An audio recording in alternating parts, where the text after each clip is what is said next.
ఓం శ్రీ మాత్రే నమః. నేటి నామపారాయణం 291వ నామం పురుషార్థ ప్రద. పురుష అనగా పురుషునకు కావలసిన, అర్ధ అనగా ప్రయోజనములను, ప్రద అనగా చక్కగా ఇచ్చున్నది అని అర్థము.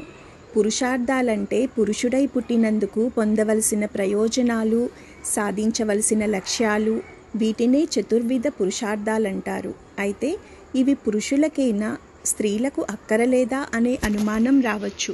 అసలు పురుష అనే పదానికి వ్యుత్పత్తి తెలుసుకోవాలి. పురమునందు ఉండు వ్యక్తిని పురుషుడు అంటారు. అయితే ఇక్కడ పురము అంటే ఊరు పట్టణము కాదు. ఈ శరీరమే పురము. అంటే శరీరం అంటే దేహంలో ఉండే వ్యక్తిని పురుషుడు అంటారు. దేహంలో ఉండేది జీవుడు కాబట్టి ఆడజీవుడు మగజీవుడు ఉండడు కాబట్టి పురుషుడు అంటే జీవి అని అర్థం చెప్పుకోవాలి. ఈ జీవి పదం ఆడవారికి మగవారికి కూడా సమంగా వర్తిస్తుంది కాబట్టి పుట్టిన ప్రతి జీవి జీవితంలో సాధించవలసిన లక్ష్యాలను పురుషార్థాలు అంటారని ముందు తెలుసుకోవాలి. లేకపోతే అన్నీ మగవారికే కానీ మహిళలకు ఏముంది మన శాస్త్రాల్లో అనే ఆలోచన చెలరేగుతుంది. పురుషార్థాలు 4: 1 ధర్మము, 2 అర్థము, 3 కామము, 4 మోక్షము. ధర్మము మనం చేసే పనిని ధర్మం అనవచ్చును. పుట్టిన ప్రతి వ్యక్తి నిర్వర్తించవలసిన బాధ్యతలు, సమాజంలో ఉంటున్నందుకు పాటించవలసిన నియమాలు అన్నీ ధర్మం క్రిందకే వస్తాయి. ధర్మం చేస్తే అది మనల్ని రక్షిస్తుందిట అనే కారణంతో కానీ, ధర్మం చేస్తే మన తోటివారు కూడా మన పట్ల ధర్మంగా ఉంటారు కాబట్టి అనే కారణంతో కానీ, ధర్మం చెయ్యకపోతే శిక్షిస్తారుట అనే కారణంతో కానీ ధర్మం చెయ్యకూడదు. ధర్మం చెయ్యడం ధర్మం కాబట్టి అనే కారణంతోనే ధర్మం చేయాలి. ఇలా చేసే బుద్ధిని ప్రసాదించేది అమ్మవారు. అర్థం అర్థం అంటే డబ్బు అని కాదు అర్థము. ప్రయోజనం అనేది సరైన అర్థం. ప్రయోజనము సిద్ధించేందుకు అవసరమయ్యేది అర్థం. ఇది కూడా నోట్ల కట్టలు, డబ్బులు సంబంధించినది కాకుండా ప్రయోజన సంపద అనే అర్థంలో దీన్ని గ్రహించాలి. అంటే తనకు ఇతరులకు కూడా అన్ని సమయాల్లోనూ ఉపయోగపడేది. ఈ సంపదను ప్రసాదించేది అమ్మవారు. కామము కామము అంటే ప్రేమ, లాలస, లైంగికానందము కాదు. కామం అనుభవించగలగడం, దేనినైనా పొంది అనుభవిస్తున్నప్పుడు కలిగే అనుభవాన్ని వాస్తవానికి కామం అనాలి. ఈ అనుభవ తృప్తిని కూడా ఇచ్చేది అమ్మవారు. మోక్షం మోక్షం అంటే బంధమోచనం, ముక్త సంగ స్థితిని మోక్షం అంటారు. అంటే దేనికి అంటని స్థితిని ముక్త సంగ స్థితి అంటారు. అందరిలాగే అన్ని విద్యుక్త ధర్మాలు నిర్వర్తిస్తూ ఉన్న దేనికి అతుక్కోని స్థితి ఇది. చింతకాయ చింతగుల్లగా లేదా కొబ్బరికాయ కొబ్బరి కురిడిగా అయిన స్థితి ఇది. బ్రతికి ఉండగానే సాధించే ఒక విశిష్ట స్థితి ఇది. అంతేగాని చచ్చిపోయిన తరువాత వచ్చేది కాదు. ఈ స్థితిని కూడా ప్రసాదిస్తుంది అమ్మవారు. మొదటి మూడింటిని అంటే ధర్మార్థ కామాలను భార్యాభర్తలిద్దరూ కలిసి సాధించవచ్చునేమో కానీ 4వదైన మోక్షం మాత్రం వ్యక్తిగతమైనదే, సాధనకు సంబంధించినది. అందుకే వివాహ మంత్రాలలో ధర్మేచ అర్ధేచ కామేచ నాతిచరామి అని చెప్తారు కానీ మోక్షేచ అని చెప్పించరు. ధర్మార్థాలు అనే 2 గట్ల మధ్య కామం అనే ప్రవాహం సాగాలి. అంటే హద్దులను నిర్ణయించు. ధర్మము అర్థము అనే 2 గట్లను అతిక్రమించకుండా కామం ఉండాలి. అర్ధకామాలు 2 ధర్మోత్తరంగా ఉండాలి కానీ కామోత్తరంగా ధర్మార్థాలు, అరోత్తరంగా ధర్మకామాలు ఉండకూడదు. ముందు ధర్మం అనేది ఉండాలి. అది అర్ధకామంలో ప్రవేశిస్తే జీవితం ఉన్నతంగా ఉంటుంది. ధర్మం అనే పునాది గట్టిగా ఉంటే దానిపైన కట్టడం నీతి నిజాయితీ గల విలువలతో ఏర్పడుతుంది. ఈ నామానికి అర్థాన్ని ఈ విధంగా చెప్పుకోవచ్చును. పురుషార్థములను ప్రసాదించున్నది శ్రీదేవి అని అర్థము. పురుషార్థములు చతుర్విధములు: కామము, అర్థము, ధర్మము, మోక్షము. ఈ 4ంటిని పరిపూర్తి గావించి జీవులను పరిపూర్ణులను చేయడమే శ్రీమాత పని. అర్ధకామములు జీవులకు వారిలోని లోటు అసంపూర్ణతల వలన కలుగును. రకరకములగు కోరికలు కలుగుటకు కారణము వానిని గూర్చిన పూర్ణానుభవం లేకపోవుటయే. అనుభవమైన విద్య నిజమైన విద్య. అనుభవములోనికి రాని విద్య తృప్తినివ్వదు. జీవులకు తగుమాత్రము అనుభవం అందించుటకే జన్మ పరంపరలు. అనుభవం ద్వారా జీవునికి తప్పొప్పులు తెలియును. అట్లే తృప్తినిచ్చు వాటిలో తాత్కాలికములేవి శాశ్వతములేవి తెలియును. అసంతృప్తితో ముందుకు సాగుట వలన ప్రయోజనం లేదు. కావుననే జీవులకు లక్షలాది పరజన్మలేర్పాటు చేయబడినవి. జీవులు అనుభవం చెందుచు పరిణామము దిశగా నడుచుచుందురు. క్రమముగా కామమును అర్థమును ధర్మము అధ్యక్షతన నిర్వర్తించుకొనుట నేర్తురు. ధర్మమున చేరుట పరిపూర్తి అగుచున్న కొలది మోక్షము దగ్గరగుచుండును. కర్మబంధము లేకుండుటయే మోక్షము. అది ధర్మాచరణముననే సిద్ధించును. అర్ధకామములను నిర్వర్తించుటలో ధర్మమును అనుసరించువారు అనుసరించని వారు కూడా ఉందురు. అందరునూ కలిసి జీవించుటలో ఘర్షణలు కూడా ఉండును. అన్నియును జీవునికి అనుభవములు అందించుటకే. అన్ని అనుభవములు పరిపూర్ణమైనప్పుడు జీవునికి పరిపూర్ణత్వము లభించును. కావున శ్రీమాత సృష్టి విధానమున ఆమె కోరిన వారికి కోరినది ప్రసాదించును. కోరుటలోని తప్పొప్పులతో ఆమెకు సంబంధము లేదు. తప్పుల వలన కూడా ఫలితముల ద్వారా జీవులు నేర్చుకొనుచూనే ఉందురు. మహాత్ములైన వారు కూడా ప్రాథమిక దశలో తప్పులు చేసిన వారే. శ్రీమాతకు అందరూ తన పిల్లలే. ఎవరెవరు ఏ విధముగా నేర్పవలెనో వారి వారి కట్లే నేర్పుచూ ఉండును. కావుననే కోరికలు కోరువారికి కోరికలు తీర్చుట, ధనార్జనమున నిమగ్నమైన వారి ప్రార్థనలను మన్నించి ధనవంతులను చేయుట, ధర్మమునర్ధించు వారికి సత్పురుషుల ద్వారా ధర్మమును నేర్పుట, శిక్షణనిచ్చుట ఇత్యాదులన్నీ శ్రీమాతయే చేయుచున్నది. భగవద్గీత యందు శ్రీకృష్ణుడు కూడా ఇదే విధముగా పలుకును. ఆర్తులు అర్ధార్థులు జిజ్ఞాసువులు జ్ఞానులు తనను గూర్చిన అన్వేషణలో జన్మ పరంపరలను సాగించుచున్నారని తెలిపెను. పురుషార్థములను ప్రసాదించున్నది ధర్మార్థ కామమోక్షాలను పురుషార్థాలు అంటారు. ఎవరైతే ఆ పరాశక్తిని అర్చిస్తారో వారి పురుషార్థాలను తీరుస్తుంది. శాస్త్రీయంగా కానీ అశాస్త్రీయంగా కానీ దేవిని పూజించేవారు ముక్తి పొందుతారు. శాస్త్రీయంగా అంటే సమయ మార్గం ద్వారా, అశాస్త్రీయంగా అంటే వామాచారం ద్వారా దేవిని అర్చించేటప్పుడు అర్చనం ద్వివిధం చైవ వామ దక్షిణ భేదతః వామేన వా దక్షిణేన పూజనం తు యథారుచి అన్నారు. కాబట్టి ఏ రకంగానైనా సరే దేవిని అర్చించవచ్చు. ఆ త్రిపుర సుందరిని కనుక ఆరాధించకపోతే ఏ వర్ణము వారికైనా భోగమోక్షాలు కలగవు అని బ్రహ్మపురాణం చెబుతోంది. ఉదయం పూట ధర్మము, మధ్యాహ్న కాలం నుంచి అర్ధసాధన, సాయం సమయం దాటిన తరువాత కామము, ఆ తరువాత మోక్షము, రాత్రులందు చివరి భాగంలో పరమేశ్వరిని ఉపాసించాలనే విషయాన్ని గతంలోనే వివరించాము. పురుషుడే రుద్రుడు, అతడే పురుషార్థాలనిస్తాడు. 290వ నామంలో షోడశీ మహామంత్రాన్ని చెప్పి ఈ నామంలో ఆ మంత్రోపాసన వల్ల వచ్చే ఫలితాన్ని వివరిస్తున్నారు. ఇక్కడ ధర్మము అంటే జన్మ జన్మలకు ఇష్టప్రాప్తిని అనిష్ట పరిహారాన్ని పొందటానికి సాధనాలను గ్రహించటం. అర్థము అంటే ఆ సాధనాలను జీవితాంతము అనుష్ఠించటము. కామము అంటే తాత్కాలిక సుఖాలు పొందటానికి అవసరమైన ఉపాయాలు ఉపయోగించటము. మోక్షము అంటే పునర్జన్మ లేకుండా జీవాత్మ పరమాత్మలో ఏకం కావటానికి చేసే సాధన. ఈ పురుషార్థాలు ప్రతి జీవి నెరవేర్చేటట్లుగా అవకాశములు కల్పించేది, పురుషార్థాలను ప్రసాదించేది ఆ పరమేశ్వరి.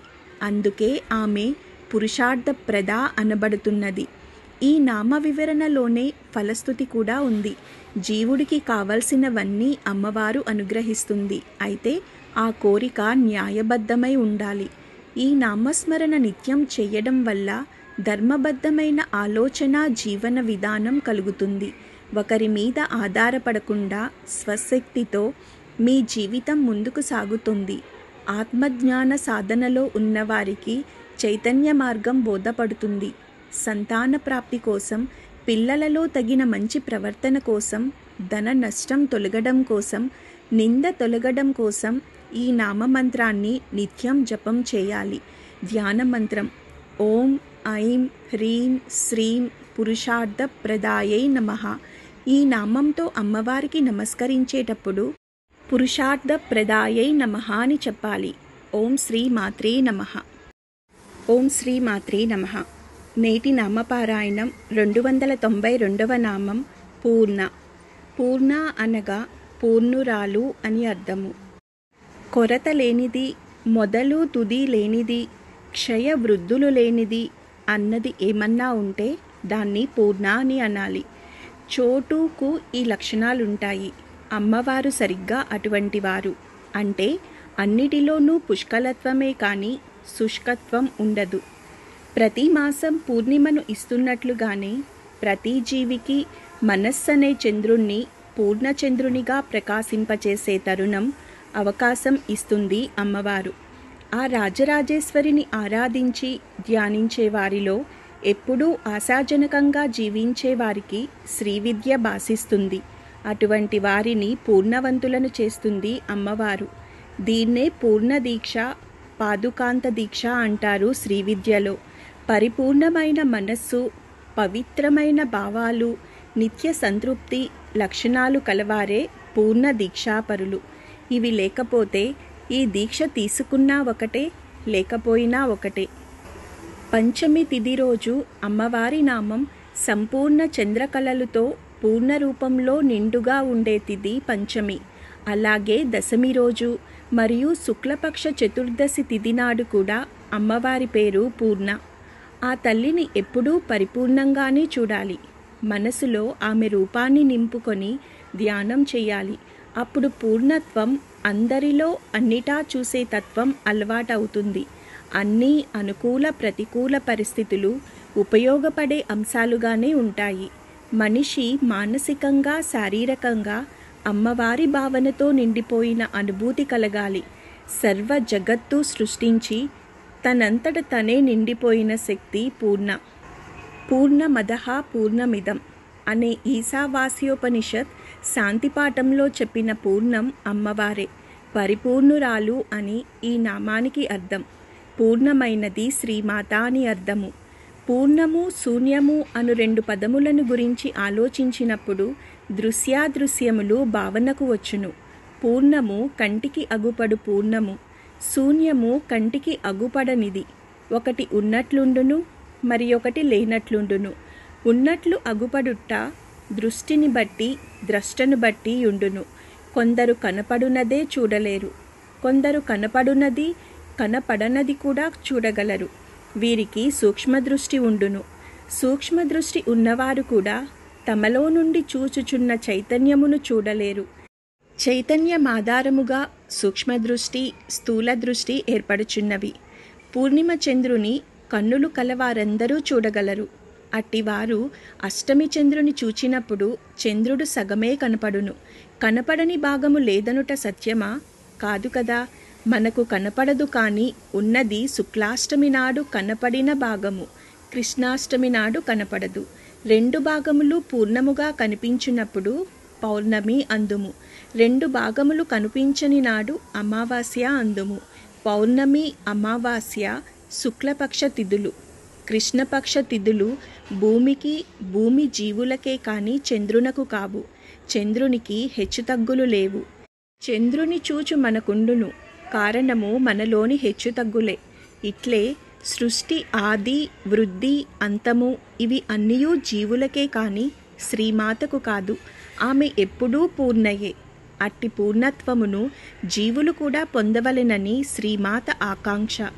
అట్టి పూర్ణత్వము పొందుట వలన పొందిన జీవులు శ్రీమాత భక్తులుగా, ఇతరులకు ఆదర్శప్రాయులుగా సృష్టి ఉన్నంతకాలము ఉందురు. సృష్టి శ్రీమాతయందు లయమైనప్పుడు ఆమెను చేరుదురు. మరలా ఆరంభమున ఆమె నుండి పూర్ణులుగానే వెలువడి శ్రీమాత అనుజ్ఞానుసారము సృష్టి నిర్వహణమున పాల్గొందురు. ఈ నామము జీవుల గమ్యమును తెలుపు నామము. మరలా మరలా సృష్టి నిర్మాణములు చేయుటకు శ్రీమాత సంకల్పించుటకు కారణము కూడా జీవులు పూర్ణత్వము పొందుట కొరకే. ఇది శ్రీమాత సహజస్థితి. పూర్ణమైనటువంటిది పరబ్రహ్మ స్వరూపము. పూర్ణస్య పూర్ణమాదాయ పూర్ణమేవావశిష్యతే. ఆ పూర్ణము నుండి ఈ పూర్ణము వస్తుంది. అయినప్పటికీ ఆ పూర్ణము యొక్క పూర్ణత్వానికి లోటు రాదు. అటువంటి పూర్ణమైన పరబ్రహ్మ స్వరూపిణి ఆ పరమేశ్వరి. పరిమాణము లేనటువంటిది, దేశకాలములచే విభజింపబడినటువంటిది. కాబట్టి పూర్ణ అనబడుతుంది. అది సంపూర్ణమైన పదార్థము. సృష్టికి ఆదిలోనూ అంతంలోనూ కూడా ఉండేది. జనన మరణాలు లేనిది, వృద్ధిశయాలు లేనిది, సర్వాంతర్యామి. ఈ రకంగా సర్వము తానే అయినది. సకలైశ్వర్య ప్రదాయిని అయిన పరమేశ్వరి పూర్ణ అనబడుతోంది.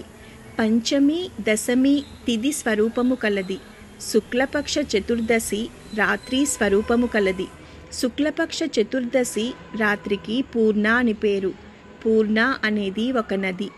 ఆగిపోయిన పనులు పూర్తి కావడానికి ఇది అద్భుతమైన కార్యసిద్ధి మంత్రం. పరిపూర్ణమైన ఫలితాలు పొందడానికి ఉపయోగపడే మంత్ర సాధన. గర్భవతిగా ఉన్న స్త్రీలు ఈ నామాన్ని ధ్యానిస్తే శుభ లక్షణాలు కలిగిన సంతానం కలుగుతుంది. ధ్యాన మంత్రం ఓం ఐం హ్రీం శ్రీం పూర్ణాయై నమః. ఈ నామంతో అమ్మవారికి నమస్కరించేటప్పుడు పూర్ణాయై నమః అని చెప్పాలి. ఓం శ్రీ మాత్రే నమః. ఓం శ్రీ మాత్రే నమః. నేటి నామపారాయణం 293వ నామం భోగిని. భోగిని అనగా భోగములను అనుభవించున్నది లేదా భోగములను ఇచ్చున్నది అని అర్థము. సుఖాలను అనుభవించేవాడిని భోగి అంటారు. అయితే యోగి కాకుండా కేవలం భోగి అయితే చివరకు వాడు రోగి అవుతాడు. కాబట్టి నిజమైన భోగి స్థితి రావాలంటే ముందు యోగి కావాలి. ఎంత తినాలో అంతే తిని తినకూడనివి తినకుండా ఉండేవాణ్ణి యోగి అంటారు. భోగము అంటే త్రాచుపాము పడగ అని కూడా అర్థం ఉంది. అయ్యగారికి ఈ భోగం ఉంటుంది. అందుకే అయ్యవారిని అంటే శివుణ్ణి భోగుడు అని కూడా అంటారు. భోగేశ్వర స్వామి ఈ విధమైన భోగిగా మనలను తయారు చేయగలుగునది కాబట్టి అమ్మవారిని భోగిని అన్నారు. తనకు అనేది లేకుండా జీవులకు ఇవ్వవలసినవి అన్నీ ఇచ్చేసి కపాలంతో అడుక్కుంటాడు ఈ భోగి. అంటే అప్పులు లేకుండా ఉన్నాడన్నమాట. అందుకే ఆయనకు ఏ బాధ లేదు. అందుకే ఆయన్ని పాము కూడా కాటు వేయలేదు. పన్నగ శయ్యనునికి పన్నగ భూషణునికి ఈ ఇద్దరికీ పాములు కాట్లు వేయవు. భోగిని అంటే చుట్టలు చుట్టుకుని ఉండే పాము అని అర్థం ఉంది. కాబట్టి కుండలిని శక్తిని కూడా మూలాధారం వద్ద 3.5 చుట్లతో నిద్రిస్తూ ఉండే పాముతో పోలుస్తారు. కాబట్టి భోగిని అంటే కుండలిని రూపము కలది అనే అర్థం కూడా చెప్పుకోవచ్చును. గృహశయ్యాది 8 భోగాలను ఇచ్చున్నది అని అర్థం చెప్పవచ్చు. భోగములను ఇచ్చున్నది, భోగిగా మనలను తయారు చేయున్నది, కుండలిని రూపము కలది అని ఈ నామానికి అర్థాలు చెప్పుకోవచ్చును. సుఖ సౌఖ్యముల స్వరూపిణి శ్రీమాత అని అర్థము. శ్రీమాత ఆరాధకులకు సుఖ సౌఖ్య పరంపరలు మెండుగా ఉండును. సకల సౌభాగ్యములుండును. జీవితమున యోగముతో పాటు భోగము వైభోగము ఉండును. రోగములుండవు. సంతోషం ఎప్పుడునూ వీరినంటి పెట్టుకుని ఉండును. శ్రీమాత ఆరాధనా బలమున సత్యమును ధర్మమును అప్రయత్నంగా అనుసరింతురు. మానవ జీవితము 3 రకములుగా గోచరించును. యోగమయము, భోగమయము, రోగమయము. రోగములచే పీడింపబడువారు ప్రయత్నించి సత్య ధర్మముల నిలబడవలెను. భోగమయ జీవితము వర్ణితము కాదు. యోగులయందు భోగులు కూడా అనేకులు కలరు. యోగము లేని భోగమే రోగములకు. యోగమయ జీవితమున యమ నియమములాచరించుట వలన మానసిక సుఖముండును. అట్టివారు సంతోషముగా కర్తవ్యములను నిర్వర్తించుచుందురు. అంతరంగమున ఆరాధన జరుగుచుండును. అంతరంగమున దైవముతో యోగము చెందుట, బహిరంగమున వైభవమున జీవించుట శ్రీమాత అనుగ్రహముగా వీరికి లభించును. జీవితమున కర్తవ్యమును నిర్వర్తించువారు 2 రకములుగా ఉందురు. నిర్వర్తించవలెను కదా అని నిర్వర్తించువారు మెండు. అట్టివారు కర్తవ్యము తప్పదు కనుక నిర్వర్తింతురు. తప్పుకొనుటకు వీలున్నచో తప్పించుకొందురు. వీరికి సుఖము శాశ్వతము కాదు. తనకున్న పని తీరకున్నా తప్పదు అని చేయువారు కర్తవ్య నిర్వహణమును మానసికమైన బరువుతో చేయుదురు. తప్పని పని అయినను ఉల్లాసముగా చేయుట అను మార్గం ఒకటున్నది. ఇష్టపడి చేసినచో కష్టమైన పని అయినను సంతోషముగా నిర్వర్తించవచ్చును. ఇట్లు కర్తవ్యములను ఇష్టపడి చేయుట ఎవరికి అబ్బునో వారే జీవితమును సుఖమయము కావించుకొనగలరు. ఇట్టివారే జీవితమున సంపదలుండుట లేకుండుటలతో సంబంధం లేక వైభోగముగా జీవింతురు. వీరు జీవించు విధానమున సత్య ధర్మ వైభవము గోచరించును. వీరి యందు గోచరించు వైభోగమే భోగిని. భోగ సుఖ సాక్షాత్కార. సుఖ సాక్షాత్కారము కలది. భోగము సుఖము ఆనందానుభవము. ఆ దేవి ఆనందమే స్వరూపముగా కలది కాబట్టి భోగిని అనబడుతుంది. భోగాలు 8 రకాలు. గృహము, వస్త్రము, మాంగళ్యము, గంధము, శయ్య, ఆభరణము, పుష్పము, తాంబూలము, ఇలా 8 రకములు. వీటిని అష్టభోగాలంటారు. వీటిని కలది భోగిని. భోగము అంటే నివేదన. వివిధ రకాలైన పదార్థాలను నివేదన చేయబడునది. భోగము అంటే అనుభవము. జీవుల యొక్క కర్మను బట్టి వారికి సుఖ దుఃఖాలనిచ్చేది భోగిని అనే పేరు కల నాగకన్య ఉన్నది. ఈ నామ వివరణలోనే భోగములు ఇచ్చున్నది అని ఉంది. ఈ నామస్మరణ చేయడం వల్ల న్యాయమైన కోరికలు నెరవేరుతాయి. అన్ని సౌఖ్యాలను అనుగ్రహిస్తుంది. సాధకులకి కుండలిని సాధన చేస్తున్న వారికి కూడా ఈ నామమంత్రం ధ్యానం చేస్తే సాధనలో ఆటంకాలు తొలగుతాయి. ధ్యాన మంత్రం ఓం ఐం హ్రీం శ్రీం భోగిన్యై నమః. ఈ నామంతో అమ్మవారికి నమస్కరించేటప్పుడు భోగిన్యై నమః అని చెప్పాలి. ఓం శ్రీ మాత్రే నమః. ఓం శ్రీ మాత్రే నమః. నేటి నామపారాయణం 294వ నామం భువనేశ్వరి. భువన అనగా చతుర్దశ భువనములకు, ఈశ్వరి అధినాథురాలు అని అర్థము. భువనాలు 14 ఉంటాయి.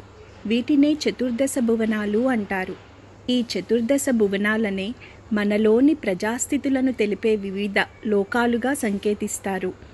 ఈ వివిధ ప్రజాస్థితులలోనూ అంతర్యామిత్వం వహించున్నది అని కూడా ఈ నామానికి అర్థం చెప్పవచ్చును.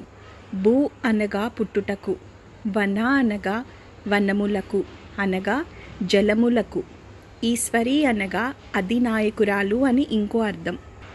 ప్రపంచము, లోకము, భూమి, స్వర్ణము, ప్రాణి, నీరు, జలము, ఆకాశము అని అర్థం.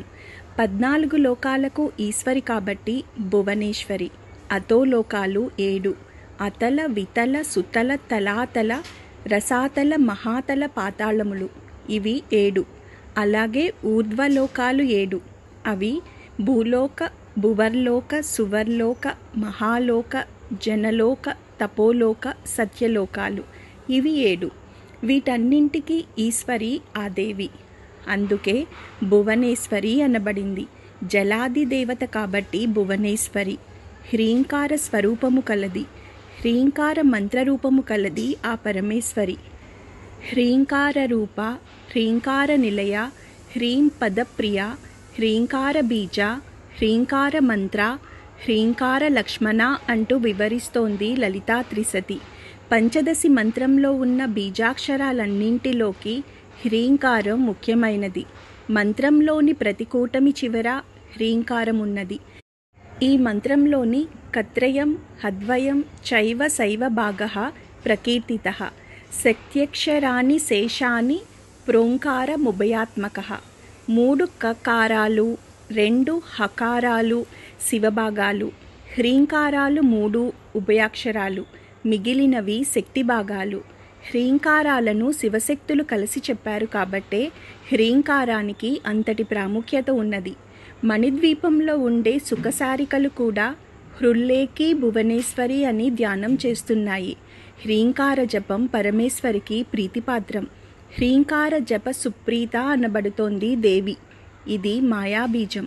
దీన్ని మాత్రమే జపించి తరించిన వాళ్ళున్నారు. ఆ పరమేశ్వరి హ్రీంకార రూపంలో ఉంటుంది. హ్రీంకారమందే నివసిస్తుంది. హ్రీంకార జపం చేస్తే దేవిని ఆరాధించినట్లే. హ్రీంకారం అగ్నికుండమైతే ఆ పరమేశ్వరి దానిలోని అగ్నిశిఖ. హ్రీంకారం వెన్నెలైతే దేవి అందులోని చల్లదనం. హ్రీంకారం సూర్యుడైతే పరమేశ్వరి కాంతి. హ్రీంకారం మేఘమైతే దేవి మెరుపుతీగ. భువనేశ్వరి దేవిని ప్రాతకాలంలో భైరవిగాను, సాయం సమయంలో పార్వతిగాను ఉపాసించాలి. భువనేశ్వరి అనగా సృష్టిని పాలించే రూపం. ఆమె స్వయంగా విశ్వం. ఆమె విశ్వాత్మ. అన్ని జీవులలో నిండి ఉంటుంది. దశమహావిద్యలో 4వ అవతారంగా భువనేశ్వరిని ఆరాధిస్తారు. రావణాసురుడితో యుద్ధం ముందు రాముడు భువనేశ్వరి ఆరాధన చేశారు. చతుర్దశ భువనాలకు అధినాయకురాలు. మనలోని పరిస్థితులను తెలిపే వివిధ లోకాలకు అధినాయకురాలు. పుట్టుకకు జలములకు అధినాయకురాలు అని ఈ నామానికి అర్థాలు చెప్పుకోవచ్చును. 14 లోకములతో కూడిన భువనమునకు ఈశ్వరి అని అర్థము. భువనమనగా 7 ఊర్ధ్వలోకములు, 7 అధోలోకములతో కూడిన సృష్టి. ఇన్ని లోకముల రూపము, అందలి జీవుల రూపము, ఆయా జీవుల స్వభావము, ప్రాణము శ్రీమాత ఆధారముగానే ఏర్పడుచు వర్తించుచూ ఉన్నవి. వెండితెర ఆధారముగానే ప్రేక్షకులు పౌరాణికములు, జానపదములు, సాంఘికములైన చిత్రములను చూచుచున్నారు. కుట్రలు, హత్యలు, మోసములు, దోపిడీలు, యుద్ధములు, నవరసభరితములైన సన్నివేశములు, విశ్వాసము, భక్తి ఇత్యాదివన్నీ వెండితెర ఆధారముగానే జరుగుచుండును. ఈ వెండితెరయే శ్రీమాత. అన్ని జీవులయందు వెండితెర వలె ఉండి వారికి ప్రాణము, తెలివి అందించి వారి స్వభావములకు, రూపములకు ఆధారముగా ఉండును. ఇట్లు రూపము, రంగు, శబ్దము, అంకె అను 4 అంశములకు ఆధారమై వానినధిష్ఠించి 5వదిగా తానుండును. అంతటిపైన తన ఆధిపత్యముండును. ఈ నామమంత్ర జపం వల్ల ఆటంకాలు తొలగిపోతాయి. అవరోధాలు, చికాకులు తొలగి ఆరోగ్యం, సంపద, ఆనందం కలిగిస్తుంది. అధికారం పొందాలి అనుకునే వారికి ఇది చక్కటి ప్రయోజనాన్ని కలిగిస్తుంది. భయాన్ని తొలగిస్తుంది. శత్రువుల నుండి రక్షించమని కోరుకొని నిత్యం ధ్యానిస్తే శత్రుభయం, ఆస్తి వివాదాలు తొలగిపోతాయి. భూమిపైన జీవులని రక్షించి ఇహలోక సౌఖ్యాలు, పరలోక మోక్ష మార్గాన్ని సూచించే రూపం భువనేశ్వరి అవతారం. ఈ నామము లలితా సహస్రనామంతో సంపుటీకరణ చేయడం వల్ల అనేక సమస్యలను తొలగించి సుఖశాంతులు కలిగిస్తుంది.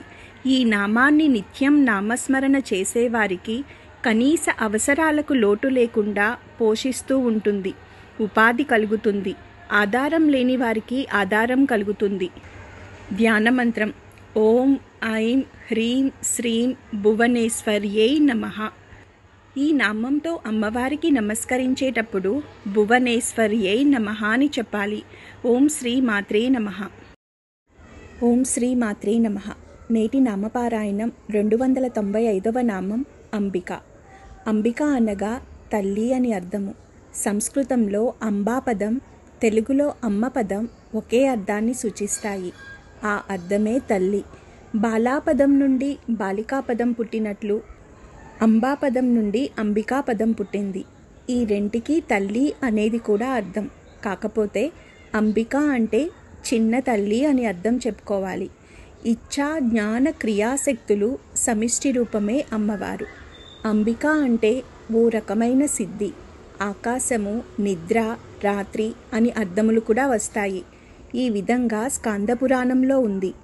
అంబిక అంటే తల్లి అని ఈ నామానికి అర్థం. జగన్మాత అని ఈ నామమునకు అర్థము. మాతృభావము జీవులకు సంక్రమించుట శ్రీమాత నుండియే. మాతృభావము నిర్మలమైన ప్రేమ భావము. తల్లి ప్రేమను మించిన ప్రేమ లేదు. పిల్లలకు తల్లిపై ప్రేమ ఉండుట అంతంత మాత్రమే కానీ తల్లికి పిల్లలపై ప్రేమ అత్యధికం. తన నుండి పుట్టుట వలన ప్రతి తల్లి తన పిల్లలను అత్యధికముగా ప్రేమించును. తన పిల్లల తరువాతే తల్లికెవ్వరైనను. కేవలం మహోన్నతమైన వ్యక్తులే ఇతరులను కూడా తమ పిల్లలతో సమానముగా చూడగలరు. మహాభారతమున కుంతీదేవి, ద్రౌపదీదేవి అట్టివారు. అందరికీ తల్లులగుదురు, కానీ కొందరే తల్లులు కాగలరు.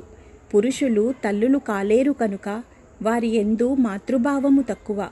హృదయ వికాసము కలిగిన వారే ఇట్టి మాతృభావమును కలిగి ఉందురు. ఆ రుచి వారికి తెలియును. మహత్తరమైన జ్ఞానులు కాకున్నను తల్లులు మధురమైన మాతృభావమును అనుభవింతురు. అందలి మాధుర్యము వారికే తెలియును. ఆ మాధుర్యము కారణముగానే ఉచ్చనీచములను మరచి పిల్లలకు సేవ చేయుదురు. మహాత్ముల యందు కూడా ఈ మాతృభావము ఆవిష్కరింపబడుటచే వారును ఉచ్చనీచములు మరచి జీవులకు సేవ చేయుదురు. ఇట్టి శ్రీమాత మాతృభావము అంబికాభావము నుండి విడుదలగుచున్నది. పిల్లి అయినను, కుక్క అయినను, పులి అయినను, ఏనుగైనను, ఇతర ఏ జంతువైనను తమ పిల్లలను పెంచి పోషించు విషయమున ఈ మాతృభావమునే ప్రకటించుచున్నవి. ఆధునిక మానవులలో కొందరు మాత్రము ఈ సహజ సిద్ధమైన దేవీ సాన్నిధ్యమును కోల్పోవుచున్నారు. అందము తగ్గునని పాలివ్వని స్త్రీలు అట్టివారు. హృదయము కఠినమైనప్పుడు మాతృభావమునకు స్థానముండదు. కఠిన హృదయములగు స్త్రీలు మాతృభావమును కోల్పోవుదురు. వారికి శ్రీమాత సాన్నిధ్యము దుర్లభమగును. శ్రీమాత సహజముగా అందించిన ఒక సాన్నిధ్య అవకాశమును కఠినత్వము వలన కోల్పోవుట దురదృష్టము. పురుషులైనను స్త్రీలైనను దయా, దాక్షిణ్యము, ప్రేమ, అనురాగముల ద్వారా హృదయము మెత్తబడిన వారిగా మలచుకొనినచో అంబిక సాన్నిధ్యమిచ్చును. కఠిన హృదయులకు కష్ట నష్టములు కలిగి అటుపైన మెత్తబడుట జరుగును.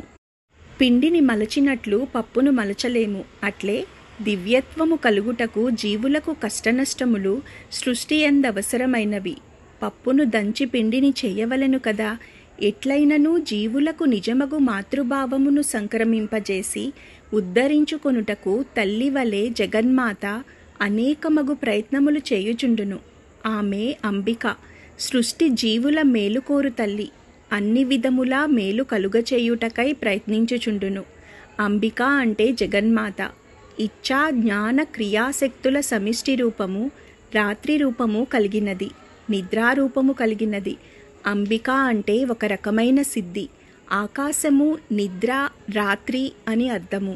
స్కాందపురాణంలో రాత్రి రూప మహాదేవి దివారూపో మహేశ్వరః.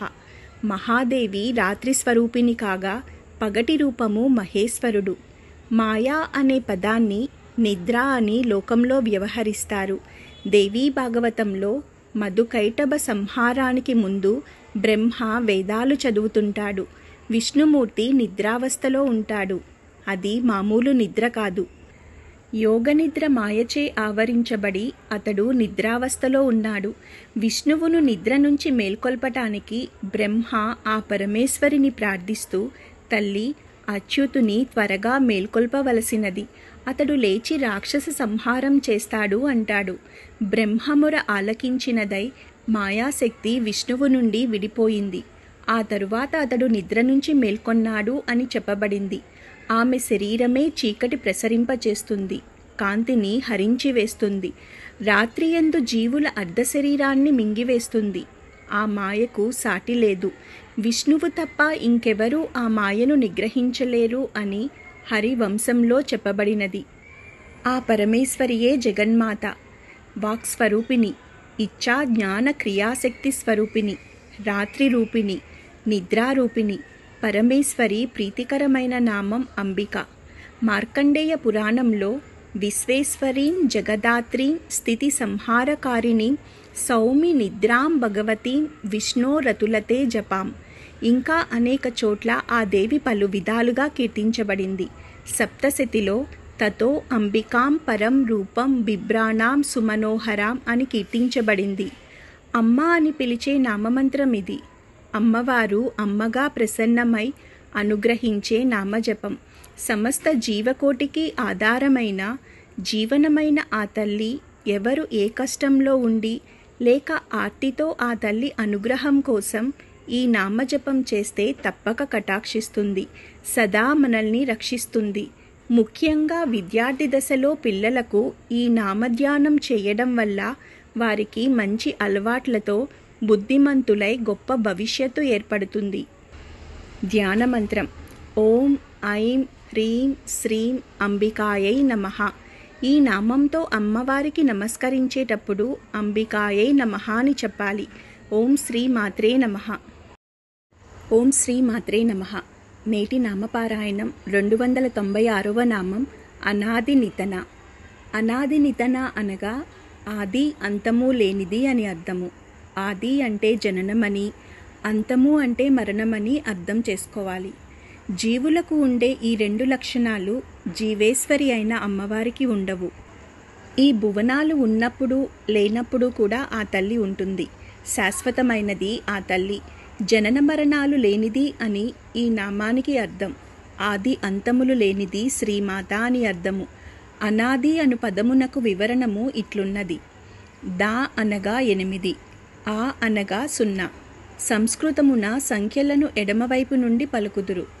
అందువలన 08 తిరగవేస్తే 80 కింద మారును. అది 80 అయినప్పుడు అనాది అనగా 80 కానిది, 80 రకములైన విఘాతములు అమృతత్వము కలవని, వీని వలన జీవుడు మరణమునను అనుభవించునని శాస్త్రములు తెలుపుచున్నవి. ఈ 80 మరణ సాధనములను తొలగించున్నది శ్రీదేవి అని రహస్యార్థము. పామరులగు మానవులు ఒక మరణమునే చూతురు. నిజమునకు అనేక మరణములు కలవు. బ్రహ్మత్వమును కోల్పోవుటయే నిజమగు మరణము. బ్రహ్మత్వమును పొందుట వలననే జీవుడు అన్ని విధములగు మరణముల నుండి ముక్తి చెందును. పాశమరణములు, వధమరణములు అను 2 విధములైన మరణములు కలవు. వధమరణములు 28, పాశమరణములు 52, మొత్తం 80 మరణములు జీవుడు అనుభవించును. అహంకారం వలన 28 విధములగు మరణములు కలుగును. ఆశాపాసము వలన 52 విధములగు మరణములు కలుగును. కర్మేంద్రియములు, మనస్సు 11ను ధర్మరహితమైన కార్యములను ఒనర్చును. దాని వలన జీవునికి నష్టము కలుగును. అప్పుడు జీవుడు తుష్టి కొరకై రకరకములైన అపచారములు చేయును. అది 17 రకములుగా ఉండునని లింగపురాణము తెలుపుచున్నది.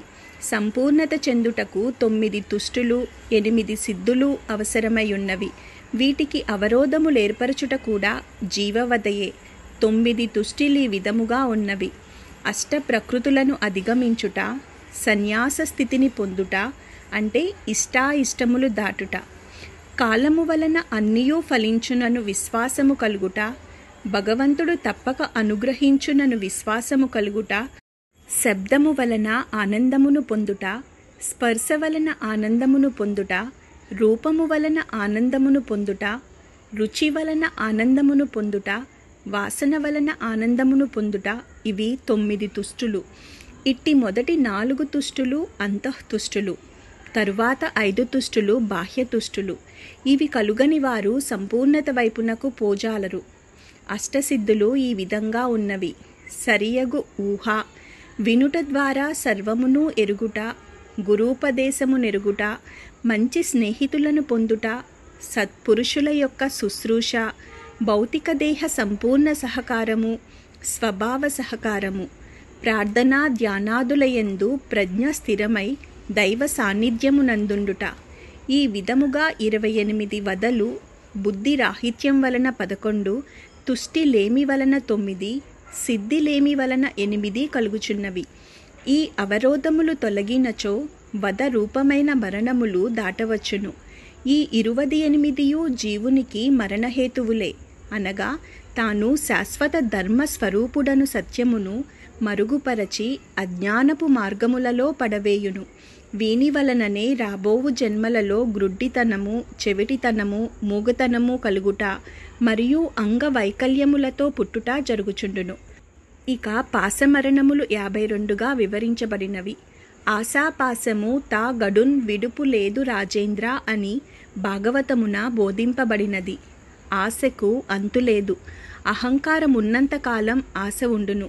13 లోకములలో 4 స్థితులలో జీవులందరికీ ఏదో ఒక ఆశ. ఈ ఆశ దైవమును గురించి కానప్పుడు మరణము తథ్యము. ఇట్టి పలు విధములగు మరణములను శ్రీమాత దాటించగలదు. అందులకే ఆమె ఆరాధనము. ఈ పై వివరణమంతయు అనాది అను పదమును గురించి దానినంతముందించున్నది శ్రీదేవి కనుక ఆమె అనాది నిధన అయి ఉన్నది. ఆదిర్జన్మ నితనం వినాశ తద్వయం యస్య న విద్యతే సహ్ అనాది నితనః.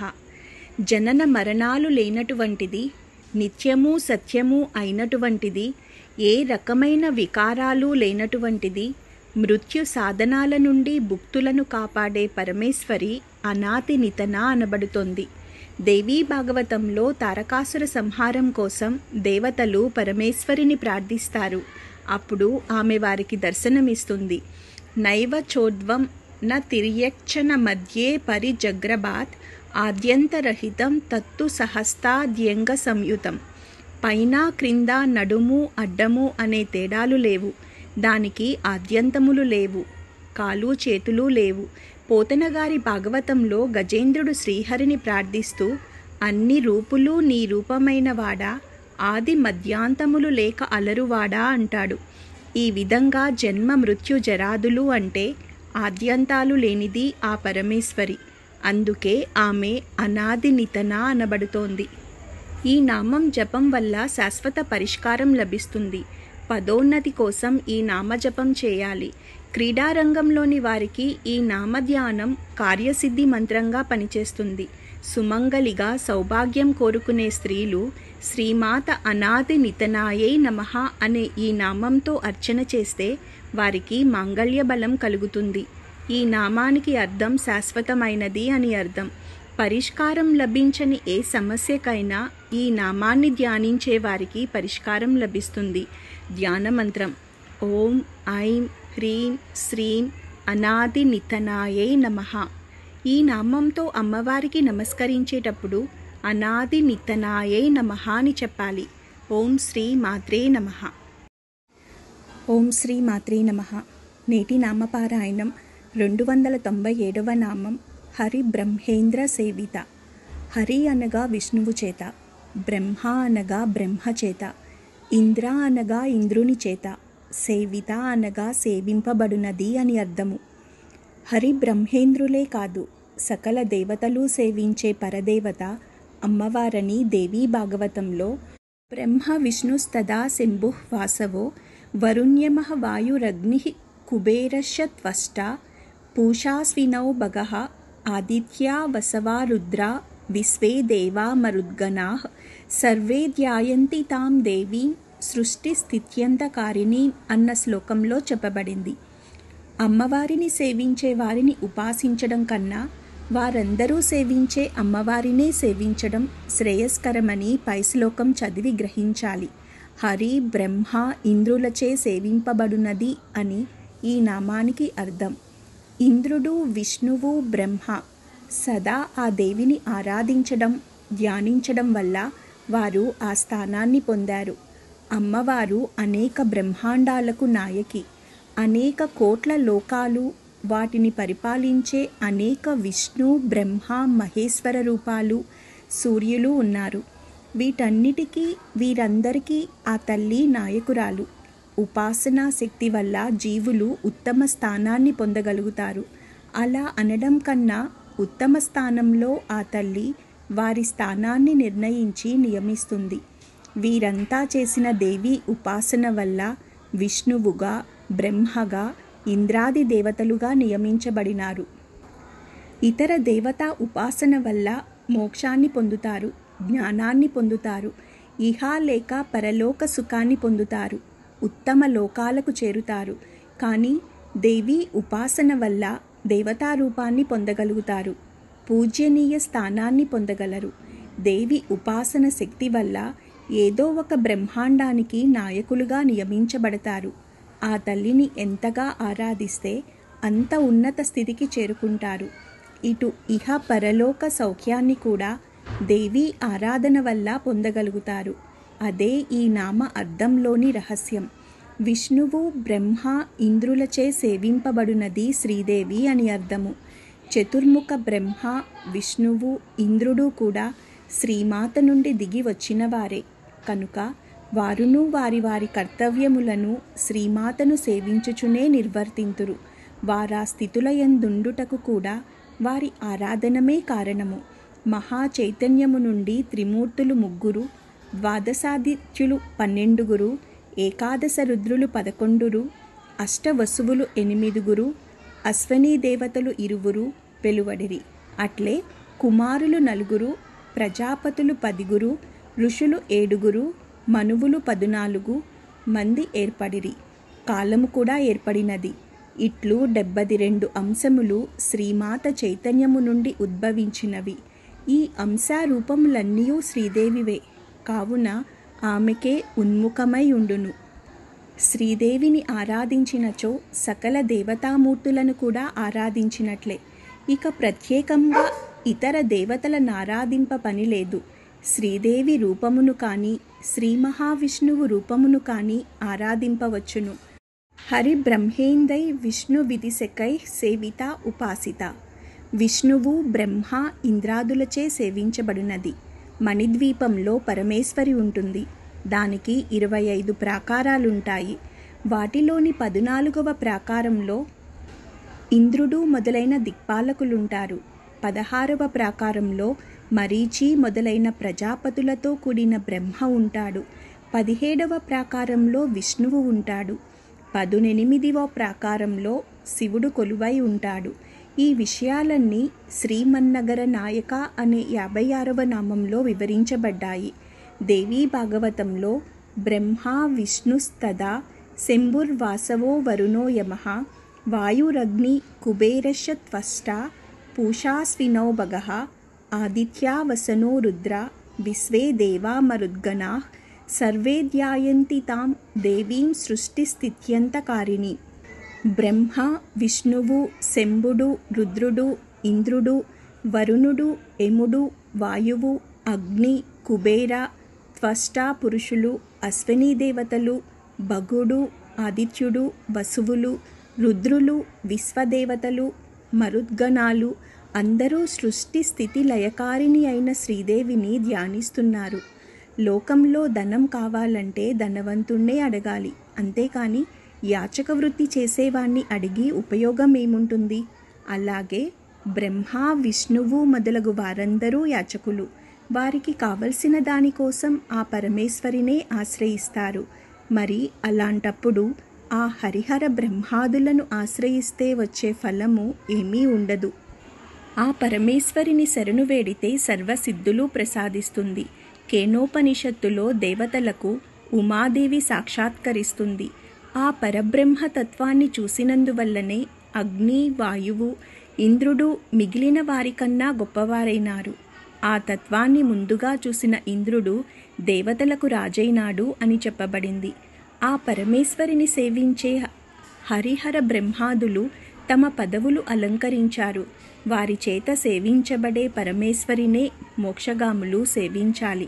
ఎవరికైనా పదవి పోయే ప్రమాదం ఉన్నా, ఉద్యోగం పోతుందేమో అన్న అనుమానం ఉన్నా ఈ నామజపం వల్ల వారికి ఆ సమస్య తీరిపోతుంది. స్థిర నివాసం కోసం, శాశ్వత ఉద్యోగం కోసం ఈ నామాన్ని నిత్యం ధ్యానించాలి. ఎన్ని ప్రయత్నాలు చేసినా ఉపాధి కలగని వారు, వ్యాపార వృద్ధి లేనివారు ఈ నామమంత్రాన్ని సహస్రనామంతో సంపుటీకరణ చేస్తే ఉత్తమ ఫలితం శీఘ్రంగా లభిస్తుంది. ధ్యానమంత్రం: ఓం ఐం హ్రీం శ్రీం బ్రహ్మేంద్ర సేవితాయై నమః. ఈ నామంతో అమ్మవారికి నమస్కరించేటప్పుడు హరి బ్రహ్మేంద్ర సేవితాయై నమః అని చెప్పాలి. ఓం శ్రీ మాత్రే నమః. ఓం శ్రీ మాత్రే నమః. నేటి నామపారాయణం 298వ నామం నారాయణి. నారాయణి అనగా నారాయణత్వ లక్షణము కలది అని అర్థము. అంతర్బహిష్య తత్సర్వం వ్యాప్య నారాయణ స్థితః అని మంత్రపుష్పం చెప్తోంది. సృష్టి ప్రళయాలకు నేపథ్యంలో ఉండే పరదేవతను గురించి చెబుతుంది. నల్లబల్ల మీద ఒక నల్లని మసిబొగ్గుతో ఒక వృత్తాన్ని గీస్తే ఆ వృత్తం లోపల, ఆ వృత్తం బయట, ఆ వృత్త రేఖలోనూ, ఆ వృత్త రేఖ క్రింద అన్నిటా వ్యాపించి ఉన్న, అంటే ప్రస్తుతం నలుపు తత్వాన్ని నారాయణ తత్వం లాంటిదిగా అర్థం చేసుకోవాలని మంత్రపుష్పం సూచిస్తుంది. ఇలా సర్వత్రా ఉండేది కాబట్టి అమ్మవారికి నారాయణి అనే నామం వచ్చింది. ఈ నారాయణియే మరో విధంగా సర్వమంగళమాంగళ్యే శివే సర్వార్థసాధికే శరణ్యే త్ర్యంబకే దేవి నారాయణీ నమోస్తుతే అన్న శ్లోకంలో ప్రతిపాదింపబడుతుంది.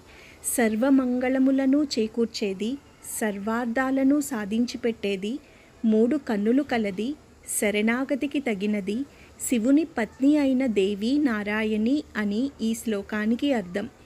సర్వాంతర్యామిగా ఉండడం నారాయణ పదం సూచిస్తే, ఆ విధంగా ఉన్నట్లు తెలుసుకునే ప్రజ్ఞను నారాయణీ పదం సూచిస్తుంది. పద్మనాభ సహోదరి పదాలు ఎలాగో నారాయణ, నారాయణీ పదాలు కూడా అలాంటివే. విష్ణువు జగన్మోహిని రూపం పొందడానికి పూర్వము అమ్మవారి మంత్రాన్ని జపించి అమ్మవారైపోయాడు. హరిస్వామారాధ్య పురాణారి భూత్వా అని ఆదిశంకరులు కూడా సౌందర్యలహరిలో చెబుతారు. ఆ నారీమ తల్లియే నారాయణీ నామంతో తెలుపబడే అమ్మవారు. నారాయణ, నారాయణి పదాలలోని సారూప్యాన్ని, సామ్యాన్ని బాగా అర్థం చేసుకోవాలంటే తిరుమలలోని వెంకటేశ్వర స్వామి విగ్రహాన్ని, ఆయనకు జరిగే వివిధ సేవల తీరును జాగ్రత్తగా పరిశీలిస్తే తెలుస్తుంది. ఆయన పేరు వెంకటేశ్వర స్వామియే అయినా బాలాజీ అనే ఇంకొక నామం కూడా ఉన్నది. బాలా అన్నది అమ్మవారికి సంబంధించిన బాలా త్రిపుర సుందరిని సూచిస్తుంది. ఆయనకు అభ్యంగన స్నానం చేయించేది శుక్రవారం నాడు. మగవారు సాధారణంగా శుక్రవారము తలంటు పోసుకోరు. ఆడవారే శుక్రవారము తలంటు పోసుకుంటారు. వెంకటేశ్వర స్వామిని బిల్వపత్రాలతో కూడా పూజిస్తారు. ఇది కూడా అమ్మవారికి సంబంధించినదే.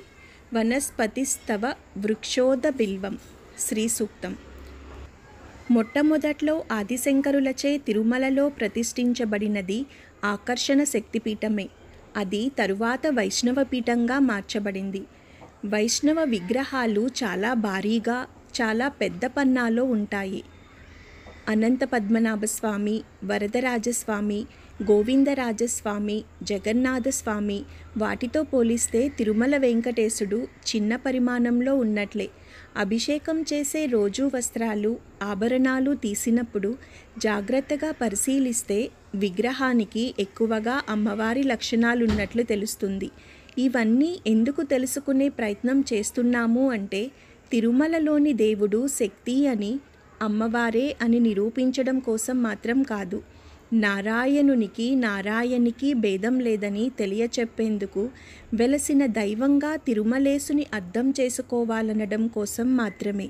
శివుడనే నిర్గుణ బ్రహ్మాండానికి చీర రవిక ధరింపచేస్తే నారాయణి, పంచ ఉత్తరీయం ధరింపచేస్తే నారాయణుడు అవతారనే విధంగా అర్థం చేసుకోవచ్చును. ఈ నామాలకు రూపాలకు అతీతంగా ఉండేవారే ఈ దైవాలు అని ముందు రాబోయే నామరూప వివర్జిత అనే నామంలో వస్తుంది. ఈ ఇద్దరికీ సంబంధించిన మంత్ర బీజాక్షరాల్లో క్లీం అన్నది ఇద్దరికీ వస్తుంది. క్లీం అన్నది ఆకర్షణ, సౌందర్యం, కళాత్మకతలను సూచించే బీజాక్షరం. ఈ లక్షణాలు ఇద్దరికీ ఉన్నాయి. నారాయణత్వ లక్షణం కలది, సర్వాంతర్యామిగా ఉన్నట్లు తెలియు ప్రజ్ఞ అనేవి ఈ నామానికి అర్థాలుగా చెప్పవచ్చును. దివ్య జలములు నివాసముగా కలది అని అర్థము. దివ్య జలములనగా సృష్టికాధారభూతమైన అనంతమైన తత్వము. అది నీలి తరంగము వలె అనంతమై ఉండును. ఇవియే సృష్టికి మూలము. వీనిని నారములని కూడా పిలుతురు. వీని యందు తేలుచునుండునది శ్రీదేవి కనుక నారాయణి అయినది. నారాయణుడన్నను నారాయణి అన్నను ఒక్కటియే. పురాణములందు నారాయణని సహోదరి కనుక నారాయణి అనిరి. అట్లే శివునికి నారాయణుడను పేరు కలదు. అతని భార్య కనుక నారాయణి అని కూడా శ్రీమాతను అందురు. పదభేదము వలన తత్వభేదము, అవగాహన భేదము కలుగరాదు. సృష్టికతీతమగు జలములను నివాసముగా గల స్థితి ఇది. శ్రీలక్ష్మిని, పార్వతిని నారాయణి అను నామముతో పిలుతురు. అట్లే విష్ణువుని, శివుని కూడా నారాయణుడు అని పిలుతురు. నారముల నధిష్ఠించి ఉందురు కనుక వీరు నారాయణులు. నారాయణ అనునది ఒక్కటియే. నారాయణులనుట అవగాహన కలిగించుటకు. నరులు కూడా నారముల నుండి వచ్చిన వారే కనుక వారును శాశ్వతులే. నర అన్నను నారీ అన్నను ఒక్కటియే. నారాయణ నారాయణీ వలనే నర నారీ పదములేర్పడినవి. ఈ శబ్దములన్నిటియందు మూల శబ్దము నరశబ్దము. రా అనగా నశించునది, నర అనగా నశింపనిది. నారములు నశింపనివి అని సృష్టికి ముందు లయమునకు వెనుక కూడా ఉండును. కనుక నారాయణీ నరులు ఎప్పుడూ ఉందురు. నారాయణునకు నరునకు వ్యత్యాసము అయినము అను శబ్దం ఒక్కటియే నర మరియు అయినము కలిసిన నారాయణము.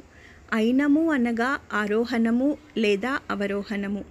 దక్షిణ మరియు అయినము, ఉత్తర మరియు అయినము. నరులు సృష్టియందు అవరోహణము చెందుట ఆరోహణము చెందుట ఉండును. నారాయణుడట్లు అవరోహణ ఆరోహణములు లేక వాని నధిష్ఠించి నడిపించువారుగా ఉండును. శ్రీమాత పరముగా చెప్పునప్పుడు నారాయణి సృష్టి స్థితి లయములను గావించుచున్నదని తెలుపుదురు. అందరునూ పూజించున్నది పూజించవలచినది నారాయణీ లేక నారాయణుడు అనే ఈ పూజనము తత్వపరము. నరుడు అంటే పరమాత్మ. అటువంటి ఆత్మ వలన జన్మించిన పంచభూతాలు నారములు అనబడతాయి. ఆ పంచభూతముల యందు వ్యాపించినది, పంచభూతాలే స్థానముగా కలది నారాయణి అనబడుతుంది. జలమే నారము అని చెప్పబడింది. ఆ నీరే మార్గము నివాసముగా కలవాడు నారాయణుడు. నరులకు వాసము అంటే మార్గము ఎవరి వలన కలుగుతున్నదో వాడు నారాయణుడు. మహాభారతంలో నరుని నుండి పుట్టిన తత్వములు నారాయణి అని చెప్పబడింది. నారాయణుని భార్య నారాయణి. ఇక్కడ నారాయణుడు అంటే పరమశివుడు. అయితే నారాయణుని చెల్లెలు నారాయణి అని చెప్పబడింది. ఆమె పరమశివుని భార్య. ఈ విషయం గతంలో కూడా వివరించబడింది. కూర్మపురాణంలో శివుడు నారాయణుడనైన నేను 2 రకాలుగా విభజించబడ్డాను. నారాయణుడు అలాగే గౌరీ. నా పరతత్వాన్ని దేవాదులు గాని ఎరుగరు. నేనే గౌరిని, నేనే విష్ణువును అన్నాడు. పద్మపురాణం ప్రకారం ఆ దేవి యొక్క స్థానము జలము. సముద్రమునందు శయనించున్నది కాబట్టి నారాయణి అనబడుతున్నది. కాబట్టి జలము స్థానముగా కలిగినది నారాయణి. శివునకు నారాయణుడని పేరు. అతని భార్య నారాయణి. సుపార్శ్వ క్షేత్రంలో పూజించబడే దేవి నారాయణి. త్రిశూల చంద్రాహిధరే మహావృషభవాహిని మహేశ్వరి స్వరూపేణ నారాయణి నమోస్తుతే. మహేశ్వరి రూపము ధరించి త్రిశూలమును చంద్రుని సర్పములను దాల్చి పెద్ద ఎద్దుపై ఎక్కి ఉండు ఓ నారాయణి నీకు ప్రణామములు. సర్వమంగళ మాంగళ్యే శివే సర్వార్థ సాధికే శరణ్యే త్ర్యంబకే దేవి నారాయణి నమోస్తుతే.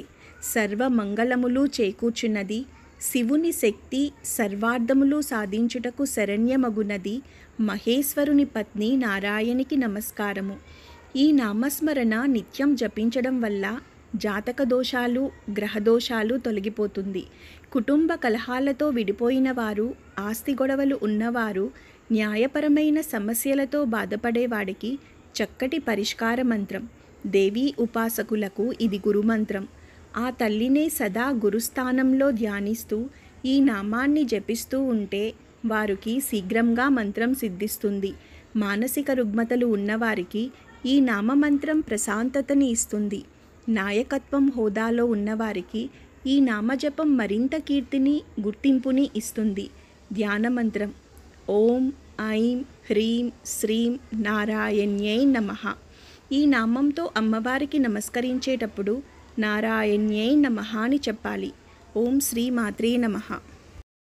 ఓం శ్రీ మాత్రే నమః. నేటి నామపారాయణం 299వ నామం నాదరూప. నాద అనగా నాదము యొక్క, రూప అనగా రూపము కలది అని అర్థము. అవ్యక్తం నుండి వ్యక్తమైన ప్రథమ రూపమే నాదం. నాదాఖ్య సర్వభూతేషు జీవరూపేణ సంస్థిత. సర్వభూతాల్లోనూ నాదరూపంగా జీవరూపంగా ఉండి ఆది అంతము అనేవి లేకుండా సూక్ష్మంగా ఉంటూ ఎప్పుడూ నాశనము లేని అక్షర పరబ్రహ్మమే అమ్మవారు అని అర్థం చేసుకోవాలి. ఏది పలికినా ఉచ్చరించినా గొంతు నుండి వచ్చే నాదం యొక్క అవస్థాభేదాలే. అందుకని అమ్మవారు నాదరూప. శ్వాస విడిగా ఉన్నప్పుడు దాని ప్రజ్ఞ దానిదే, మన ప్రజ్ఞ మనదే. శ్వాస వాక్కు అయినప్పుడు ఈ రెండూ కలిసి నాదమవుతుంది. మనలో ఏ అంగముల యందు ఒత్తిడి లేకుండా గొంతు నుండి ఉద్భవించేది నాదం. ఉచ్చరించడానికి కావలసిన శక్తిని, ఉచ్చరిద్దామన్న సంకల్పాన్ని ఈ రెంటినీ ధ్యానం చేస్తూ నాదాన్ని ఉచ్చరించాలి. అలా ఉచ్చరించినప్పుడు వెలువడే నాదాన్ని వింటూ ఉంటే మనకు తెలియకుండానే నాదం మనలోంచి వ్యక్తమవుతూ ఉంటుంది. అభ్యాసం చేసేవారికి ఈ విధంగా ఎంతసేపైనా నాదం వస్తూనే ఉంటుందని సాధనలో తెలుస్తుంది. నిలకడగా ఉన్న జలాశయం చిన్న రాయి తాకిడితో అలజడికి గురి కాబడి అనంతమైన తరంగాలనిస్తూ ఆ అలజడిని అంతటా ఆవరింపజేసినట్లు అనంతమైన ఆకాశంలో వ్యక్తం కాబోయే సృష్టి యొక్క బీజ పరిమాణంలోని బిందువుగా ఉత్పన్నమై విశ్వం అంతటా తన పరిణామాన్ని నామరూపాల్లో విస్తరించే అమ్మవారిని నాదరూప అనవచ్చును. నాదము ఉన్నంత వరకు సృష్టి ఉంటుంది. అది నిష్క్రమించినచో సృష్టి తిరోధానము చెందుతుంది. సృష్టి ఆరంభము నాదంతోనే మొదలవుతుంది. ఇది శూన్యం నుండి వ్యక్తమైన అది ప్రణవనాదమైన ఓంకారం. ఈ ఓంకారం అమ్మవారి స్వరూపం. ఈ శబ్దం నుండి అనేక రకాల బీజంలో ఉత్పన్నమైనది వేదములు. శబ్దం ఎంతో శక్తివంతమైనది. శబ్ద వైద్యంతో ఎన్నో జబ్బులకు చికిత్సలు చేయవచ్చు. శబ్దం ఆధారమైనది బీజమంత్రం. బీజాలు స్పష్టంగా ఉచ్చారణ చేయడం వలన కలిగే ప్రకంపనలకు ప్రకృతిలోని విశ్వప్రాణశక్తి ఆకర్షించబడుతుంది. ఆ జగన్మాత శబ్దరూపంలో ఉంటుంది. మనిషికి మటుకే మాట్లాడే శక్తిని భగవతి అనుగ్రహించినది. ఇంకా ఏ జీవికి ఈ శ్వాసతో అక్షర సముదాయాన్ని మేళవించి నాదరూపంగా వ్యక్తం చేయగలగడం, ఈ తరంగాల్లోంచి వచ్చే నాదాన్ని వినగలగడం అనే అవకాశం లేదు. మనకు శబ్దరూపంలో అంత సమీపంలో ఉన్నది ఆ తల్లి. ఆ వాక్కుని సద్వినియోగం చేసుకోవాలి. పదే పదే ఒక శుభాన్ని పలికినా అశుభాన్ని పలికినా అది ఫలిస్తుంది. ఎందుకంటే పలికే ప్రతి అక్షరం బీజం. ప్రతి పదానికి స్పందనలు ఉంటాయి. కొన్ని పలుకులకు దేహంలోని నాడులు కంపిస్తే కొన్ని శబ్దాలకు ప్రకృతిలో శక్తి ఆకర్షిస్తుంది. అది సానుకూలమైనది కావచ్చు, వ్యతిరేకమైన శక్తి కావచ్చు. మీరు పలకడం వల్లే అది మీకు దగ్గర అవుతుంది. అందువల్ల శబ్దాన్ని స్పష్టంగానూ పలికే పదాలు అర్థవంతంగానూ ఉంటే వాక్కు మహామంత్రం మహోది అవుతుంది. నాదం నడిపించే గురువుగా మారుతుంది. నాదము యొక్క రూపము అని ఈ నామానికి అర్థం. నాదరూపము కలది శ్రీదేవి అని అర్థము. సృష్టి సంకల్పింపబడినప్పుడు ఆ సంకల్పము నాదరూపముగా వ్యక్తమగును. నాదమే తత్వమునకు మొదటి శరీరముగా వేదములు కీర్తించుచున్నవి. నాదమున్నంత వరకు సృష్టి ఉండును. నాదము నిష్క్రమించినచో సృష్టి తిరోధానము చెందును. నాదమే ప్రాణము, నాదమే తెలివి, నాదమే ఇచ్ఛా జ్ఞాన క్రియాశక్తులుగా ప్రకటితమగును. నాదమాధారముగానే సమస్త లోకములేర్పడి గుత్తిగా కలిసియున్నవి. దైవము నాదస్వరూపము, జీవులును నాదస్వరూపులే. సృష్టి కూడా నాదస్వరూపమే. నాదము కాని దేనియూ లేదు. తత్వము నుండి వెలువడిన నాదము అవరోహణ క్రమమున వాక్కై దిగివచ్చును. సృష్టికాధారమైన ఈ నాదరూపమే పరదేవత అయిన శ్రీమాత ప్రథమ రూపము. పరమశివుని కూడా నాదతనువు కలిగినవాడని ఋషులు కీర్తించిరి.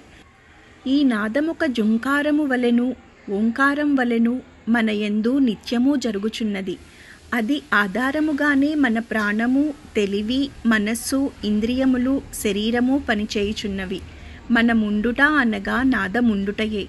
నాదముననుసరించి దేహమును స్వచ్ఛందంగా వీడుట, మరలా దేహమందు ప్రవేశించుట అక్షర పరబ్రహ్మ యోగమునందు శ్రీకృష్ణుడు బోధించినాడు. నాదమును అనుస్మరణ చేయుట వలన ఇది సిద్ధించునని తెలిపినాడు. అవరోహణమునకు ఆరోహణమునకు నాదమే ఆధారము. సృష్టి మొత్తము నాదమను దారమునకెక్కించిన పూసల గుత్తి వంటిది. దారము ఊడినచో పూసలు రాలినట్లు నాదమాగినచో సృష్టి నాటకమదృశ్యమగును. శ్రీకృష్ణుని గానము నాదగానమే. అతడు ఆ గానము ద్వారా జీవుల యందలి నాదమును మేల్కొల్పి తనలోనికి ఆకర్షించడివాడు. అట్టి సమయమున పశుపక్ష్యాదులతో సహా మొత్తము ప్రకృతి తన్మయత్వము చెందెడిది. ఇక మానవుల మాట చెప్పనేలా. శ్రీదేవిని నాదరూపగా ఉపాసించుట మహత్తరమగు యోగము. నాదోపాసమున సర్వసిద్ధి కలుగును. అది శ్రీమాత అనుగ్రహముగా సాగవలెను. బిందువునందు 8 వర్ణాలున్నాయి. బిందువుతో కలిపి అవి 9. యోగిని హృదయంలో బిందౌ తదర్థం రోదిన్యాం నాదో నాదాంత ఏవచ శక్తి పునర్వ్యాపికాయాం సుమనా ఉన్మన గోచరే. బిందువు, అర్ధచంద్రము, రోదిని, నాదము, నాదాంతము, శక్తి, వ్యాపిక, సుమన, ఉన్మన అని 9. ఇక్కడ 4వది నాదము. దీని లక్షణము బిందుద్వయాంతరే దండస్సేవ రూపో మణిప్రభః. కనుల వలె ఉండే 2 బిందువులున్నాయి. వీటిని తిరియక్ బిందువులు అంటారు. వాటిని కలుపుతూ మధ్యలో సన్నని రేఖ ఒకటి ఉంటుంది. అది మణిప్రభలు కలిగి ఉంటుంది. అనగా ఎర్రని కాంతి ప్రకాశిస్తుంది. ఈ పైన చెప్పినవి సూక్ష్మాతి సూక్ష్మమైనవి. స్వచ్ఛంద తంత్రంలో నాదాన్ని వివరిస్తూ పద్మకింజల్క సంకాస సూర్యకోటి సమప్రభః. పద్మకింజిల్కములతో సమానమైనది, కోటి సూర్యుల కాంతి కలది అని చెప్పబడింది. ఈ జగత్తంతా నామరూపాత్మకమైనది. అందులో నామము శక్తి రూపము, విమర్శాంశ రూపము శివరూపము, ప్రకాశాంశ. సృష్టిలో అంతా అవ్యక్తంగా శూన్యంగా ఉండేది. ఆ శూన్యంలో నుండి అంటే అవ్యక్తం నుండి మొదటగా వ్యక్తమైనది నాదము. సంవిద్బిందువునందలి శక్తి అంశ అయిన రక్తబిందువుతో ఈ నాదము ఏర్పడింది. అందుచేత దేవి నాదరూప అనబడుతోంది. నాదము పరబ్రహ్మ స్వరూపము. ఏదైనా ఒక శబ్దాన్ని చేసినట్లయితే అది తరంగాలుగా వ్యాపించి బ్రహ్మాండమంతా ఆవరిస్తుంది. అందుకే అది సర్వవ్యాపి, పరమేశ్వర స్వరూపము. ఈ నామమంత్రం ప్రతి ఒక్కరికి చాలా ముఖ్యమైనది. శబ్దరూపంలో ఆ తల్లిని ఆరాధించడం అందువల్ల ప్రతి ఒక్కరికి అవసరం. అలాగే వినికిడి లోపం ఉన్న, త్వరగా మాటలు పలకలేని పిల్లల కోసం, మానసిక ఎదుగుదల లేని వారి కోసం ఈ నామమంత్రాన్ని వారు కానీ, వారి కోసం వారి తల్లిదండ్రులు కానీ సంకల్పంతో ఈ నామమంత్రాన్ని నిత్యం జపించడం, అలా జపించిన మంత్రంతో అభిమంత్రించిన తీర్థాన్ని పిల్లలకు ఇస్తూ ఉంటే వారికి ఆరోగ్యం కుదుటపడుతుంది. ధ్యాన మంత్రం ఓం ఐం హ్రీం శ్రీం నాదరూపాయై నమః. ఈ నామంతో అమ్మవారికి నమస్కరించేటప్పుడు నాదరూపాయై నమః అని చెప్పాలి. ఓం శ్రీ మాత్రే నమః. ఓం శ్రీ మాత్రే నమః. నేటి నామపారాయణం 300వ నామం నామరూప వివర్జిత. నామ అనగా పేరు, రూప అనగా ఆకారము, వివర్జిత అనగా లేనిది అని అర్థము.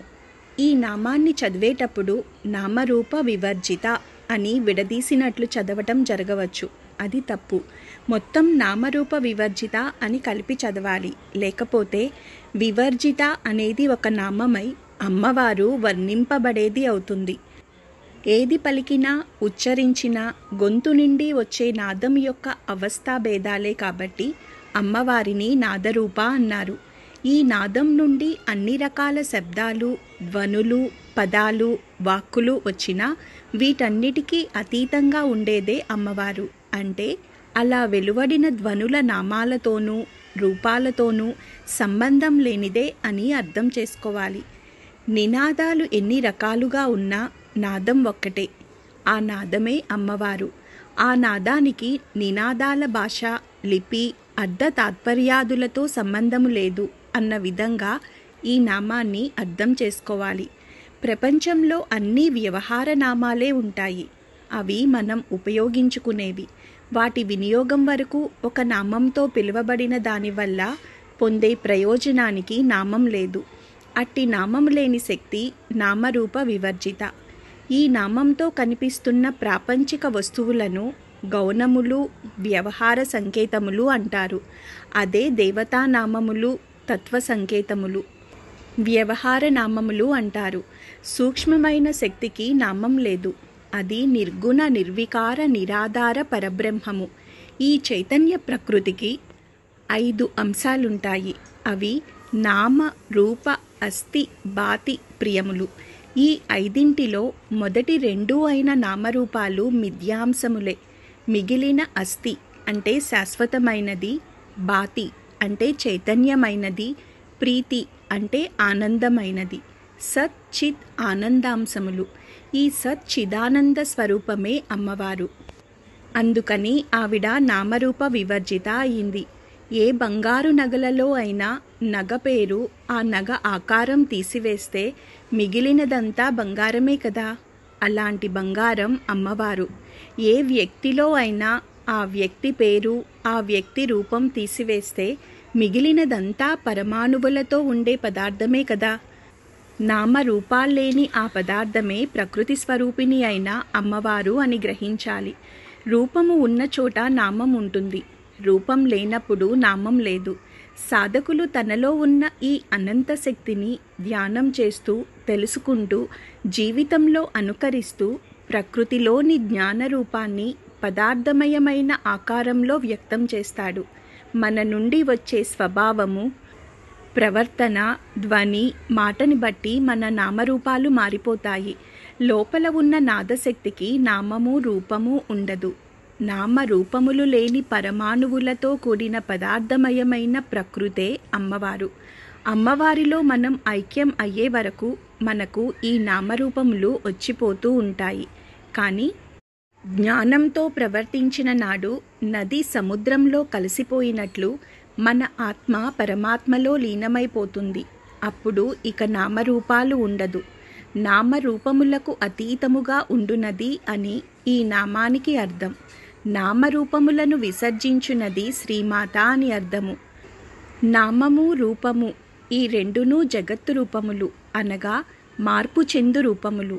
వీని యందు సత్యము నేతి బీరకాయలోని నేతి వంటిది. భౌతిక వ్యవహారమునకే నామము, రూపము అనుభవించు జీవుడు వీనికి భిన్నముగా ఉన్నాడు. అట్టి జీవుని కన్నా భిన్నంగా దైవముండును. జీవునికి స్వభావము మొదటి పొర, రూపము రెండవ పొర, నామము మూడవ పొర. రూపమున్న చోట నామముండును, రూపము లేని చోట నామము లేదు. నామము లేక రూపము ఉండవచ్చును. పేరు పెట్టకముందు కూడా శిశువునకు రూపమున్నది కదా.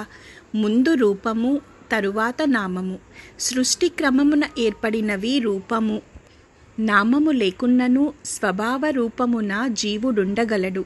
ఈ స్వభావము దైవీ, అసురీ, మానవ స్వభావములుగా కూడా ఉండవచ్చును. స్వభావమును దాటుట మూడు పొరలను ఆపుడుండునది ఉండుట, దాని వెలుగు, దాని ఆనందము. ఈ మూడింటిని సత్ చిత్ ఆనంద అందురు, అంటే సచ్చిదానంద. సచ్చిదానంద స్థితి సృష్టి యందు శ్రీమాత సహజ స్థితి.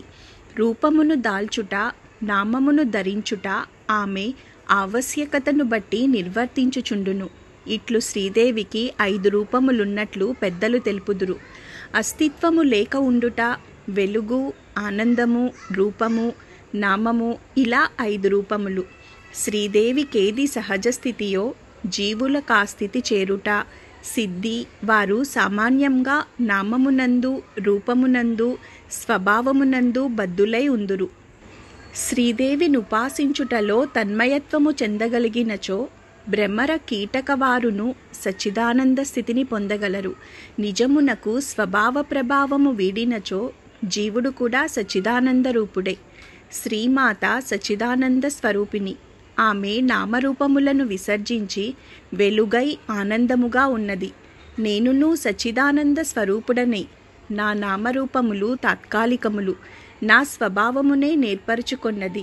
వీరిని విసర్జించి దేవి పద సాన్నిధ్యమున చేరి సచ్చిదానంద రూపుడుగానే ఆమెను ఆరాధింతునుగాక అని సంకల్పించుకొని శ్రీమాతను ఆరాధింపుడు. సర్వము శుభంకరము కాగలదు. జగత్తుకు 5 రూపాలున్నాయి. అవి అస్థి అంటే కలదు, జాతి అంటే జ్ఞానము, ప్రియం అంటే ఆనందము, నామము అంటే పేరు, రూపము అంటే ఆకారము. వీటిలో మొదటి 3 బ్రహ్మరూపాలు, మిగిలినవి జగద్రూపాలు అంటే లోకానికి సంబంధించినవి. జగద్రూపాలైన నామరూపాలు అంతా మిథ్య. కాబట్టి వాటిని వదిలివేసినది సత్యాసత్యములు లేనిది ఆ పరమేశ్వరి. పరమేశ్వరి జగత్తులోని జీవరాశి యందు అంతటా తానే అయి ఉన్నది. కానీ కంటికి కనిపించే రూపంలోనూ పేరుతోనూ మాత్రం కాదు. అందుచేతనే నామరూప వివర్జిత అనబడుతోంది. ఈ నామం మంత్రం శాశ్వతమైన పరిష్కారాన్ని సూచిస్తుంది. శక్తిని, ధైర్యాన్ని, ఆత్మవిశ్వాసం, మనోనిగ్రహం, పట్టుదల పొందడానికి ఈ నామమంత్రాన్ని నిరంతరం స్మరించాలి. సూక్ష్మమైన శాశ్వతమైన శక్తిగా ఆ తల్లిని ఈ నామంలో కొలుస్తున్నాము. అభివృద్ధి, కీర్తితో పాటు తెలియకుండా వచ్చే ప్రమాదాల నుండి కూడా ఈ నామజపం చేసేవారు రక్షించబడతారు.